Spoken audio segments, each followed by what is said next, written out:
हर हर महादेव। भगवान शिव जी अपने भक्तों का कल्याण करें। शुक्र प्रदोष कथा इस प्रकार है।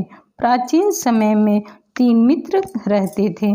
पहला कायस्थ था, दूसरा ब्राह्मण, तीसरा वैश्य। तीनों मित्रों का विवाह हो गया था।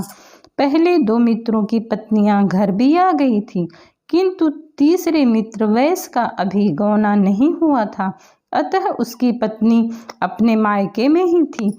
एक दिन कायस्थ ने अपने वैश्य मित्र से कहा कि तुम अपनी पत्नी को क्यों नहीं लिवा लाते। अपने मित्र की बात सुनकर वह अपनी पत्नी को लिवा लाने के लिए अपने ससुराल जाने के लिए तैयार हो गया, किंतु उसके घर वालों तथा ब्राह्मण मित्र ने कहा कि अभी शुक्रास्त है, अतः अभी विदा कराने का कोई मुहूर्त नहीं है। शुक्र के उदय होने पर विदा करा लाना। किंतु उसने किसी का कहना न माना और अपने ससुराल के लिए चल दिया। दामाद को आया हुआ देखकर उसके ससुर ने उसके आने का कारण पूछा। तब वैश्य ने कहा कि मैं अपनी पत्नी को विदा कराने आया हूँ।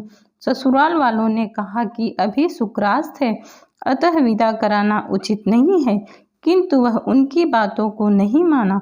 अंत में ससुराल वालों ने लाचार होकर अपनी पुत्री को अपने दामाद के साथ विदा कर दिया। रास्ते में घनघोर जंगल में रथ का पहिया टूट गया, जिससे रात को वहीं पर रुकना पड़ा। चोरों ने उसका समस्त धन लूट लिया। वह वैश्य को काफी चोट भी पहुंची। इस प्रकार अनेक संकटों को सहन करते हुए जब वैश्य अपने घर पे पहुंचा और वहां घर में प्रवेश करते ही एक जहरीले सर्प ने उस वैश्य को डस लिया और उसके शरीर में जहर फैल गया।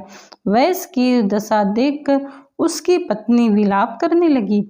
इतने में उसका ब्राह्मण मित्र आ गया। उसने कहा कि मेरे मना करने पर भी कि अभी शुक्रास्त है, विदा कराना उचित नहीं है, किंतु किसी का कहना न मानकर इन्होंने विदा कराई है। इसी कारण इस प्रकार का दुख प्राप्त हुआ है।